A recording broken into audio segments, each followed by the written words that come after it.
الحمد لله وحده والصلاة والسلام على من لا نبي بعده وعلى آله وأصحابه أجمعين أما بعد فإن خير الحديث كتاب الله وخير الهدي هدي محمد صلى الله عليه وسلم وشر الأمور محدثاتها وكل محدثة بدعة وكل بدعة ضلالة وكل ضلالة في النار فأعوذ بالله من الشيطان الرجيم بسم الله الرحمن الرحيم واتقوا الله لعلكم تفلحون رب اشرح لي صدری ویسر لی امری واحلل عقدۃ من لسانی یفقہوا قولی. میں آپ تمام کا آج کے اس درس میں اسلامی طریقے سے استقبال کرتی ہوں. السلام علیکم ورحمۃ اللہ وبرکاتہ.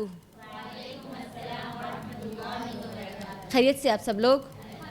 الحمدللہ. اللہ رب العالمین آپ تمام لوگوں کو ہمیشہ خیر اور عافیت سے رکھے، صحت اور سلامتی کے ساتھ رکھے، تقوی کی تازگی کے ساتھ رکھے، آمین.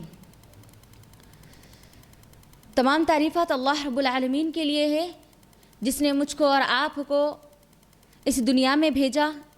اکیلے نہیں بھیجا، تنہا نہیں بھیجا، بلکہ اس کا کلام دے کر مجھ کو اور آپ کو، میری اور آپ کی رہنمائی کے لیے دنیا کی زندگی کیسے گزارنا ہے،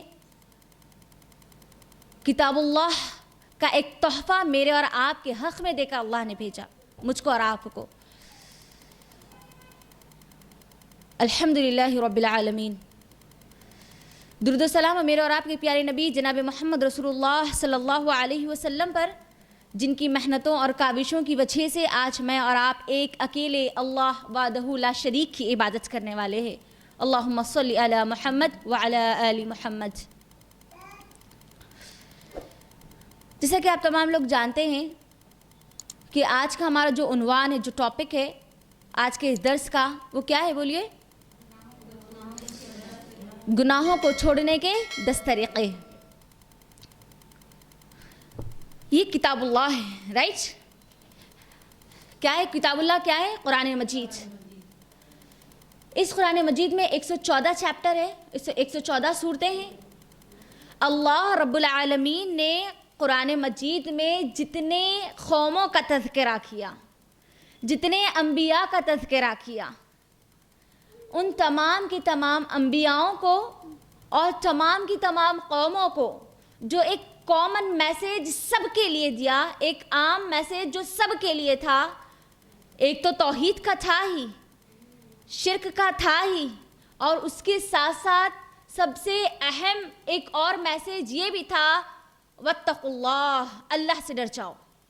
یعنی ہر قوم کو آدم علیہ السلام سے لے کر جناب محمد رسول اللہ صلی اللہ علیہ وسلم تک آنے والے تمام انبیاء، آدم علیہ السلام سے لے کر محمد رسول اللہ صلی اللہ علیہ وسلم کے امتیوں تک، یعنی نبی صلی اللہ علیہ وسلم کی قوم، یعنی میں اور آپ تک جتنی اقوام آئی، جتنی قومیں آئیں، ان سب کو اللہ نے حکم دیا تقوی کا، اللہ رب العالمین کا تقوی اختیار کرنے کا، پرہیزگاری اختیار کرنے کا.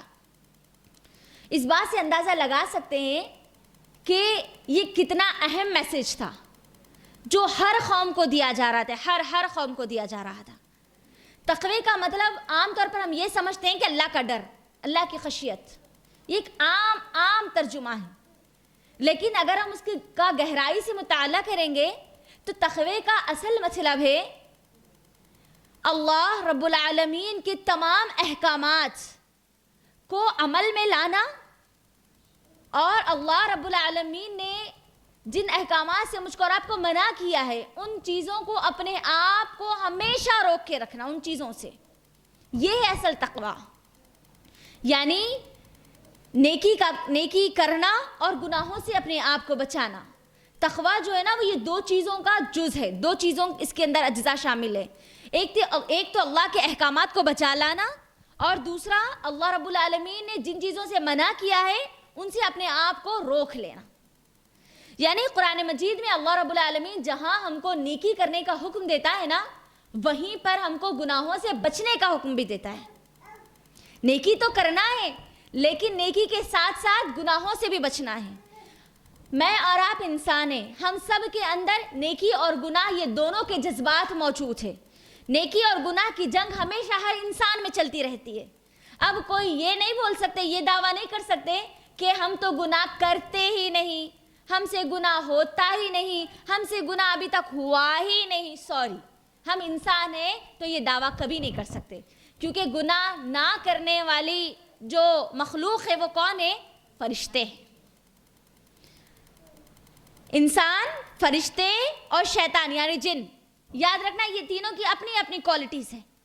فرشتے وہ ہیں جو اللہ رب العالمین کی کبھی نافرمانی نہیں کرتے. نافرمانی کرنا ہی گناہ ہے. گناہ کا مطلب کیا ہے؟ اللہ رب العالمین کی نافرمانی کرنا ہے نا. تو فرشتے کبھی گناہ نہیں کرتے, کبھی نافرمانی نہیں کرتے. انسان گناہ کرتا ہے لیکن واپس توبہ کی طرف پلٹتا ہے, توبہ کر لیتا ہے. یہ خاصیت کس کی؟ انسان کی. اور شیطان کی کیا خاصیت ہے؟ گناہ کرتا ہے لیکن واپس نہیں پلٹتا. اللہ اکبر. ہم انسان ہیں تو اللہ رب العالمین نے ہم کو قرآن میں نیکی کرنے کا بھی حکم دیا, گناہوں سے بچنے کا بھی حکم دیا, اور گناہ ہو جائے تو توبہ کا بھی حکم دیا. یہ تینوں چیزیں قرآن میں موجود ہیں, ہے نا. تو ہم دیکھیں گے کہ اب یہ جو گناہ ہے نا, گناہوں کے اعتبار سے گناہ کرنے والے دو قسم کے لوگ ہیں. یاد رکھنا, دو قسم کے لوگ ہیں. پہلے قسم کے لوگ وہ ہیں جو گناہ کرتے کرتے کرتے کرتے ان گناہوں کو کرنے پر مطمئن ہو چکے. اب وہ گناہ کو چھوڑنے والے نہیں ہیں, ان کا کوئی ارادہ نہیں ہے گناہوں کو چھوڑنے کا. مثال کے طور پر ایگزامپل اگر ہم دیں, شراب پینے والے لوگ, شرابی. اب ہم یہ نہیں بول سکتے کہ شراب صرف مرد پیتے ہیں. آج عورتوں کے بھی معاملے میں شراب عام ہو چکا ہے. جس دور میں اور آپ رہ رہے ہیں نا, یہ کلچر جو ہے نا, ماڈرن کلچر میرا اور آپ کا جو اطراف میں ہے نا, عام ہو چکا یہ معاملہ. زنا کرنے والے زانیہ مرد یا ہو یا زانی عورتیں زنا کرتے کرتے مطمئن ہو چکے. اب ان کو کوئی وہ گناہ نہیں لگتا اور نہ وہ گناہ کو چھوڑنا چاہتے ہیں. رشوت لینے والے, فلمیں, سانگس سننے والے یا دیکھنے والے, سیریلز دیکھنے والے عادی ہو چکے. مطلب یعنی کہ اس گناہ پر اپنے آپ کو مطمئن کر کے بیٹھ چکے ہیں, اب اس کو وہ چھوڑنا نہیں چاہتے. یہ پہلے قسم کے لوگ ہیں. دوسری قسم کے گناہ کرنے والے گنہگاروں میں وہ لوگ ہیں جن سے گناہ ہو جاتا ہے اور اس کے بعد ان کو ان کے دل سے یہ پکار آتی ہے, یہ احساس ہوتا ہے کہ میں نے اللہ کی نافرمانی کر لی, میں اللہ کی نافرمانیوں میں ہوں, میں گناہوں میں ہوں, میں اللہ رب العالمین کے احکامات کو توڑ رہا ہوں یا توڑ رہی ہوں. اب اس کو نکلنا ہے لیکن اس کو نکلنے کا راستہ نہیں مل رہا. وہ اپنے آپ کو اللہ کے گناہ اور معصیت کے کاموں سے بچانا چاہتا ہے, محفوظ رکھنا چاہتا ہے یا رکھنا چاہتی ہے, لیکن اس کو وہ وے نہیں مل رہا جہاں سے وہ اپنے آپ کو نکالے. یہ دو قسم کے لوگ ہیں, جو ایک تو گناہ کرتا ہے اور اس پر مطمئن ہو جاتا ہے, دوسرا وہ گناہوں میں ہے لیکن اس کو اس گناہوں سے نکلنا ہے. آج کا ہمارا جو لیکچر ہوگا وہ دوسرے قسم کے لوگوں پر ہوگا. یقیناً ہم سب بھی گناہوں سے بچنا چاہتے ہیں, اپنے آپ کو گناہوں سے نکالنا چاہتے ہیں, ان گناہوں کے جو جذبات ہیں ان سے ہمیشہ اپنے آپ کو خالی کرنا چاہتے ہیں. تو آج کا جو پورا لیکچر ہوگا وہ دوسرے قسم کے لوگوں پر ہوگا. تو 10 طریقے میں آپ کے درمیان رکھوں گی قرآن اور حدیث کے دلائل کے ساتھ انشاءاللہ, جن کا احساس, جن کی سوچ کے ساتھ ہم گناہوں کے ماحول سے اپنے آپ کو بچا سکتے ہیں انشاءاللہ. تو پہلی چیز, گناہوں سے اپنے آپ کو بچانے کے لیے جو دل اور دماغ میں خیال پیدا کرنا ہے وہ یہ ہے کہ میرا رب مجھے دیکھ رہا ہے, اللہ مجھے ہر حال میں دیکھ رہا ہے, ہر جگہ دیکھ رہا ہے. میں اکیلی ہوں, فیملی کے ساتھ ہوں, یا پبلک میں ہوں, یا تنہا ہوں, اللہ ہمیشہ مجھے دیکھ رہا ہے. جب یہ احساس پیدا ہو جائے گا نا کہ اللہ مجھے دیکھ رہا ہے, تو یہ احساس ہم کو گناہوں سے بچنے میں بہت مدد کرے گا, بہت ہیلپ کرے گا. میرا اور آپ کا رب کون ہے؟ انہ علیم بذات الصدور. اللہ نے خود اپنا تعارف ہم کو بتلایا ہے نا. اللہ رب العالمین تو وہ ہے جو آپ کے دلوں کے حال کو بھی جانتا ہے, آپ کی دلوں کی کیفیت, دلوں میں اٹھنے والے خیالات کو بھی جانتا ہے. اللہ اکبر. اس دنیا میں رہنے والے 7 ارب لوگ, 7 ارب لوگوں کو ایک جگہ کر دیا جائے, اکٹھا کر دیا جائے, ان 7 ارب لوگوں کے دلوں کی کیفیت کو ایک ساتھ اللہ جانتا ہے. رائٹ. سائنس اتنی ایڈوانس ہو چکی لیکن آج تک کوئی ایسی مشین نہیں بنی جس میں انسان کے دل کی کیفیت کو معلوم کیا جائے، اس کے دل کے حالات کو معلوم کیا جائے، اس کے دل میں اٹھنے والے خیالات کو معلوم کیا جائے۔ اللہ ہے وہ، اللہ وہ جانتا ہے، آپ کو دیکھ رہا ہے۔ وہ جب عبادات کا حکم دیا گیا نا، حدیث جبرائیل میں آپ لوگوں نے سنا بھی ہوگا، ہم کو عبادت کس طرح کرنی ہے۔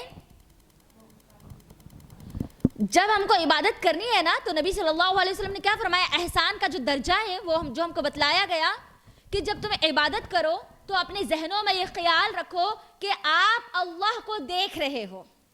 حالانکہ ہماری آنکھ اللہ کو نہیں دیکھ سکتی، ہمارے اندر کی کیفیت اس قابل ہو کہ ہم اس گمان کے ساتھ یہ عبادت کریں کہ میرا رب میرے سامنے ہے اور میں اس کو دیکھ رہی ہوں۔ اندازہ کریے اگر ہمارے سامنے کوئی ایسا ممبر ہو جس کا ہم پر بہت بڑا احسان ہے اور ہم اگر اس کے سامنے کھڑے ہونے کے باوجود ایسے کام کریں جو اس کو ناراض کرنے والے ہو، تو کیا عام طور پر ہم دنیا میں ایسے کام کرنا پسند کرتے ہیں؟ نہیں کرتے۔ ہر بہتر چیز، ہر اچھی عادت، اخلاص، زبردست مینرز کے ساتھ رہتے ہیں تاکہ جو سامنے ہے نا اس پر ہمارا اچھا اثر ہو، ہے نا۔ جب عبادات کا حکم دیا گیا تو ہم کو کیا بتلایا گیا کہ آپ عبادت اس طرح کرو کہ اللہ رب العالمین کو آپ اپنے سامنے دیکھ رہے ہو۔ اب عبادت کا مطلب صرف نماز روزہ زکوٰۃ نہیں ہے، یاد رکھ لینا۔ نماز روزہ زکوٰۃ کے حد تک عبادت کو مت رکھیے۔ عبادت کا مطلب کیا ہے؟ پوری زندگی پیدائش سے لے کر موت تک اللہ رب العالمین کے احکامات کے مطابق گزارنا عبادت ہے۔ تو ہر کام کرتے وقت اس بات کو یاد رکھنا کہ میرا رب میرے سامنے اور میں اس کو دیکھ رہی ہوں۔ میں ہمیشہ میرے رب کو دیکھ رہی ہوں، میرا رب میرے سامنے، میں کیسے گناہ کروں۔ جب یہ احساس ہوگا نا تو انسان گناہوں سے بچ سکتا ہے۔ اور اگر یہ بھی احساس نہ ہو کہ میں میرے رب کو دیکھ رہی ہوں تو اللہ کے نبی صلی اللہ علیہ وسلم نے کیا فرمایا حدیث جبرائیل میں، اگر آپ اتنا نہیں کر سکتے تو کم از کم اتنا تو خیال اپنے ذہنوں میں رکھو کہ اللہ آپ کو دیکھ رہا ہے۔ اللہ اکبر۔ کوئی جگہ اس زمین اور آسمان کی باقی نہیں ہے جہاں پر اللہ کی نظریں موجود نہ ہو۔ ہر حال میں اللہ آپ کو واچ کر رہا ہے، ہر حال میں، جہاں کہیں پر بھی ہو، جو بھی کر رہے ہو، ہر چیز سے واقف ہے۔ جب میں نے دل کی کیفیت بتا دی تو اب دنیا کی کیفیت تو عام بات ہے۔ وہ چیز جو ایک انسان کا اتنی ماڈرن ٹیکنالوجی ہونے کے باوجود بھی معلوم کرنا ناممکن ہے، وہ اللہ جانتا ہے، تو یہ عام چیزیں تو مشکل ہی نہیں ہے۔ پہلی چیز کیا ہے گناہوں سے بچنے کے لیے؟ اس احساس کو اپنے اندر پیدا کرنا کہ اللہ ہمیشہ مجھے دیکھ رہا ہے، میرا رب میرے سامنے ہے۔ کوئی بھی کام کرنے سے پہلے، کچھ بھی بولنے سے پہلے، کوئی بھی گناہ کا خیال جب آ جائے تو فوری اس خیال کو اپنے ذہن میں لائیے کہ میرا اللہ مجھے دیکھ رہا ہے۔ ہو سکتا ہے اس خیال کی وجہ سے آپ اس گناہ سے رک جائیں۔ ٹھیک ہے، یہ پہلی چیز تھی۔ دوسری چیز آئیے، دوسرا طریقہ، دوسرا ٹپ گناہوں سے بچنے کا، اپنے آپ کو گناہوں سے بچانے کا۔ اللہ کی عظمت، اس کی طاقت، اس کی شان اور اس کی قدرت کا احساس ہونا کہ میں گناہ کر رہی ہوں، نافرمانی کر رہی ہوں، تو کس کی نافرمانی کر رہی ہوں؟ کس وہ اللہ جس کی عظمت اتنی اعلیٰ ہے، میرے گناہ کرنے پر کیا اس کی شان میں کوئی کمی ہوگی؟ میرے نیکیاں کرنے پر کیا اس کی شان میں کوئی اضافہ ہوگا؟ اللہ رب العالمین کی عظمت، اس کی شان، اس کی طاقت کا اندازہ ہونا، اس کا احساس ہمارے دلوں میں ہونا۔ وہ اللہ جو اتنی عظمتوں والا ہے، ہم گناہ پہ گناہ کیے جا رہے ہیں، ہماری زندگی گناہوں سے خالی نہیں ہے۔ کوئی دن ایسا نہیں ہے جس دن میں ہم شاید ہو کہ وہ گناہ سے ہمارا پاک والا دن ہو، اس کے باوجود بھی اللہ ہم پہ نعمتیں عطا کرتا چلا جاتا ہے، کرتا چلا جاتا ہے، کرتا چلا جاتا ہے۔ اللہ اپنی نعمتوں کو نہیں روکتا، وہ اللہ، اس کی میں نافرمانی کروں۔ دنیا میں بھیجا تو آج میں اس دنیا میں آنے کے بعد اس رب کی ہزاروں نعمتوں کو استعمال کر رہی ہوں، اس رب کی میں نافرمانی کروں، اس رب کے سامنے میں اپنے گناہوں کا پوٹلا لے کر جاؤں؟ اتنی شان والا رب، اللہ اکبر۔ حدیث قدسی، اللہ کے نبی صلی اللہ علیہ وسلم فرماتے ہیں، اس حدیث قدسی میں آپ اندازہ لگائیے کتنی بہترین حدیث قدسی ہے یہ۔ اللہ رب العالمین فرماتا ہے کہ تم تمام جن و انس، تمہارے اگلے پچھلے سب جتنے اس دنیا میں سب کے سب تمام جن و انس، تمہارے تمام جن و انس میں سب سے زیادہ جو فرما بردار انسان ہے، تم سب لوگ اگر اس کی طرح ہو جاؤ گے تب بھی اللہ کی شان، اس کی عظمت میں کوئی اضافہ ہونے والا نہیں ہے. اور اگر تم تمام کے تمام جن و انس، تمہارے اگلے اور پچھلوں کو سب کو ملا کر تم میں سب سے زیادہ جو نافرمان ہے، جو تم میں سب سے زیادہ گنہگار ہے، تم سب کے سب اس کی طرح ہو جاؤ تب بھی اللہ رب العالمین کی شان میں کوئی کمی ہونے والی نہیں ہے. اگر تم تمام کے تمام جن و انس، تمہارے اگلے پچھلے سب کے سب تمام کے تمام لوگ ایک ساتھ ایک ہی وقت اللہ رب العالمین سے وہ سب کچھ مانگے جو تم لوگ مانگنا چاہتے ہو، اور اللہ تم کو سب کچھ عطا کر دے جو تم نے مانگا ہے، تو اللہ کے خزانوں میں کوئی کمی آنے والی نہیں ہے. اگر کمی ہوتی بھی تو اتنی جتنی کہ سمندر میں اگر ایک بڑے سمندر میں ایک سوئی کو ڈبو دیا جائے تو جتنا سمندر میں کمی ہوتی ہے نا، ہو سکتا ہے اتنی ہو، لیکن اتنی بھی اللہ کے خزانوں میں کمی نہیں ہوگی. اب اندازہ لگائیے، ہمارے گناہ کرنے پر اللہ رب العالمین کی شان میں کوئی فرق ہو رہا ہے؟ اس کی عظمت میں کوئی فرق ہو رہا ہے؟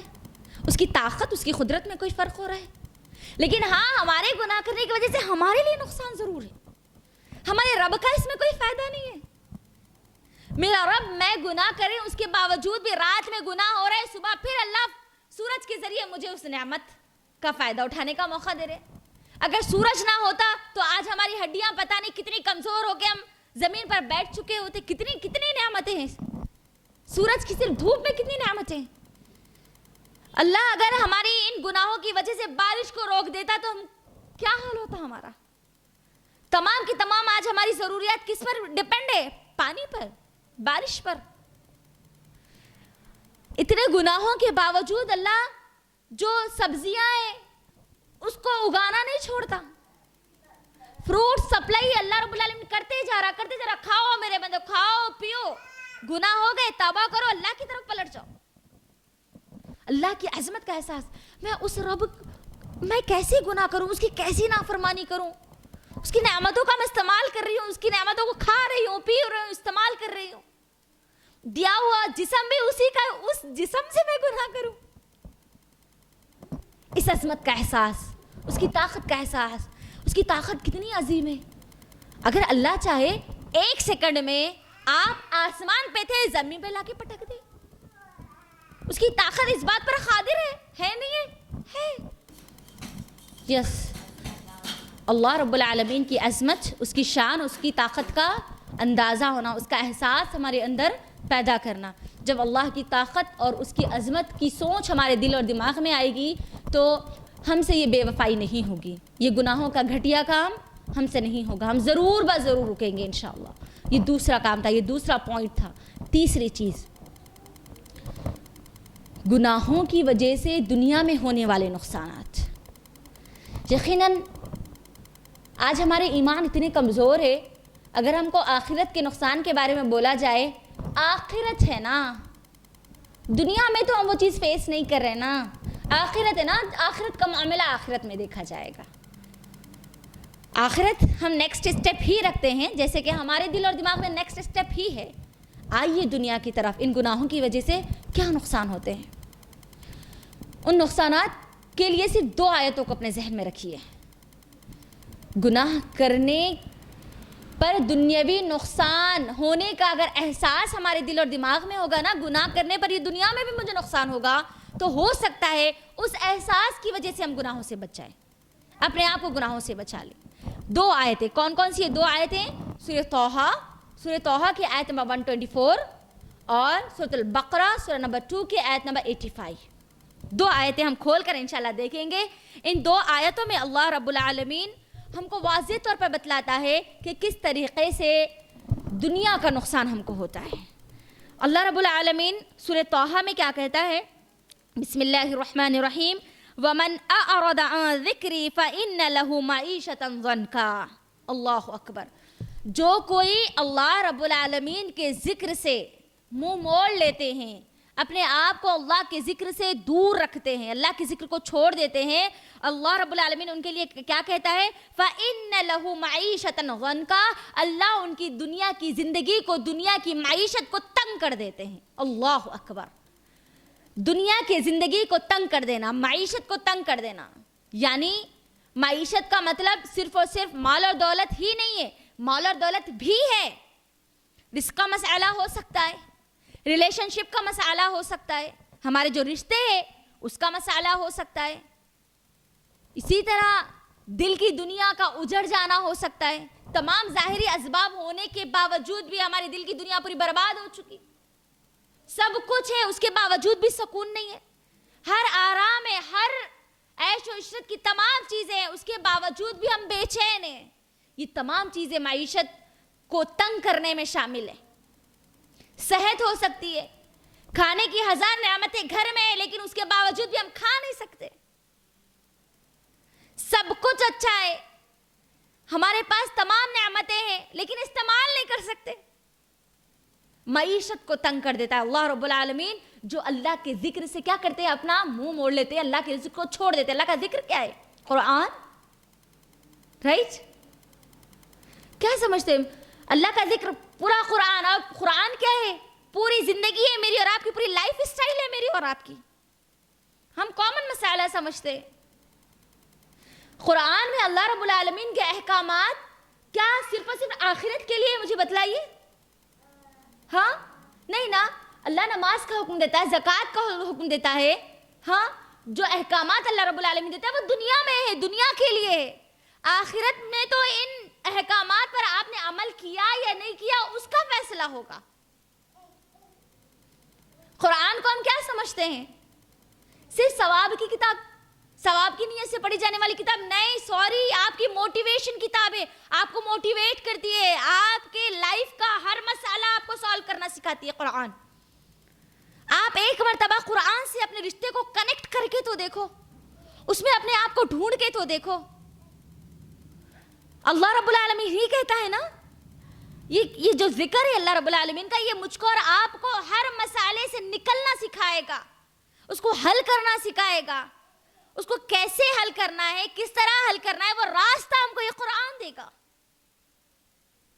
لیکن ہم کیا سمجھتے؟ لائٹ, اتنی پاورفل کتاب ہم نہیں سمجھتے. ہاں اس کا احترام ضرور کرتے ہیں لیکن ہم وہ ہماری زندگی کی پرابلمز کی چابی اس کو نہیں سمجھتے. یہ چابی ہے میری اور آپ کے لائف کی تمام پرابلمز کو سالو کرنے کی. اس کو کھول کے تو دیکھو, اس کو پڑھ کے تو دیکھو, معلوم ہوگا کہ کیا ہے اس میں. قرآن میں اللہ رب العالمین نماز کا حکم دیتا ہے, اقیم الصلاۃ, نماز قائم کرو. تو ہم کیا سمجھتے ہیں؟ نماز اگر نہیں پڑھے گا تو لائٹ مسئلہ ہے نا, کوئی بات نہیں, چلے گا, سب چلے گا. لیکن آپ جانتے ہیں یہ مسئلے سے دنیا میں بھی نقصان ہوگا. مسند احمد کی یا ترمذی کی, غالباً دونوں میں سے کوئی ایک حدیث حال ہی میں میرے سامنے سے گزری. اللہ کے نبی صلی اللہ علیہ وسلم فرماتے ہیں کہ آپ نماز پڑھتے ہیں لیکن آپ کے اطراف, آپ کے ساتھ رہنے والے لوگ, ان کے اندر نمازوں کے تعلق سے سستی اور کاہلی ہوتی ہے نا, تو ان کی سستی اور کاہلی کی وجہ سے اللہ آپ کے رزق کو روک دے گا. ہم کیا سمجھ, ہم پڑھ لیے تو بس نا, ہم کر لیے تو بس نا. یہاں پر ہمارے ساتھ رہنے والے لوگوں کی سستی اور کاہلی کا بھی ہم پر اثر ہوگا. یعنی ہم خود تو عبادت کر رہے ہیں لیکن ہماری عبادت کا اثر ہمارے ساتھ رہنے والوں پر نہیں ہوگا. لیکن اگر وہ عبادت نہیں کریں گے, وہ سستی اور کاہلی کریں گے, ابھی عبادت چھوڑیں گے نہیں, صرف سستی اور کاہلی کریں گے, تو اس کا عذاب میں ہم بھی شامل ہوں گے. دنیا کا عذاب, رزق, ہماری سب سے زیادہ فکر کس کو لے کر ہوتی ہے؟ رزق کو لے کر ہی ہوتی ہے.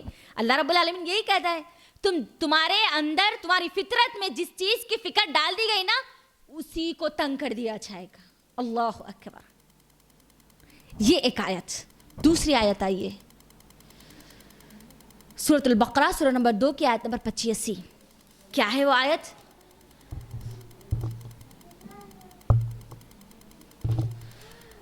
افتؤمنون ببعض الکتاب وتکفرون ببعض. یہ وہ لوگ ہیں جس کی زندگی کو اللہ رب العالمین تنگ کر دیں گے نا, دنیا کی زندگی کو مشکل بنا دیں گے نا, یہ وہ لوگ ہیں جو اس کتاب کے کچھ حصے کو تو لے لیتے ہیں, اس پر ایمان رکھتے ہیں, اور کچھ حصے کا کفر کرتے ہیں, اس کو چھوڑ دیتے ہیں. یعنی قرآن میں میرے لیے میرے پسند کے جو حکم ہے اس کو لے لوں گی, اور میرے خواہش کے خلاف جو حکم ہے اس کو میں چھوڑ دوں گی. یہ آیت آپ جانتے ہیں کس کے لیے اتری تھی؟ یہودیوں کے لیے, بنی اسرائیل کے لیے, کیونکہ یہ وہ بدتر قوم تھی جو اللہ رب العالمین کے احکامات جب ان پر نازل کیے جاتے تو ان کی خواہش کے مطابق جو حکم ہوتا اس کو لے لیتے, اور اگر ان کی خواہش کے خلاف اگر کوئی حکم ہوتا یا تو اس کو چھوڑ دیتے یا تو اس کو بدل دیتے. آج ہمارا یہی حال ہے. یہ آیت قرآن میں میرے اور آپ کے لیے محفوظ کر دی گئی. کیوں؟ تاکہ وہ معاملہ جو بنی اسرائیل نے اپنی کتاب کے ساتھ کیا وہ معاملہ ہم نہ کریں اس کتاب کے ساتھ. اور جو لوگ ایسا کرتے ہیں نا, اللہ رب العالمین ان کے تعلق سے کیا کہتا ہے؟ فَمَا جَزَاءُ مَن يَفْعَلُ ذَلِكَ مِنكُمْ إِلَّا خِزْيٌ فِي الْحَيَاةِ الدُّنْيَا. اللہ ان لوگوں کو دنیا میں ذلیل اور رسوا کر دے گا جو کتاب کے کچھ حصے کو لیتے ہیں اور کچھ حصے کو چھوڑ دیتے ہیں. مجبوری ہے, مجبوری کے نام پر اللہ کے کسی حکم کو لینا اور کسی حکم کو چھوڑ دینا. یہ جو قرآن ہے نا 114 چیپٹر ہے, اونلی 114, زیادہ نہیں ہے. پوری لائف اسٹائل صرف یہ 114 چیپٹر پر ہی رکھنا ہے ہم کو, 115 پہ بھی نہیں جانا ہے, نہ 113 پہ جانا ہے. کچھ حصوں پر ہاں میں اور آپ بھی عمل کرتے نہیں کرتے, توحید کے مطابق ہماری زندگی ہے نا, نبی صلی اللہ علیہ وسلم کی رسالت کو مانتے ہیں, لیکن اللہ رب العالمین کے احکامات جب ہماری نفس کے خلاف جائے, سوری کرنا پڑتا, مجبوری ہے. لوگ کیا کہیں گے, خاندان والے ہیں, سسرال کا پریشر ہے, گھر کا پریشر ہے, ماحول کا پریشر ہے, سوری. اللہ رب العالمین ان کے تعلق سے کہتا ہے جو قرآن کے کچھ حصے پر تو عمل کرتے ہیں اور کچھ حصے کو چھوڑ دیتے ہیں, ان کو اللہ رب العالمین دنیا میں ذلیل کرے گا, دنیا کا نقصان. اور اللہ کیسے ذلیل کرے گا ہم نہیں جانتے.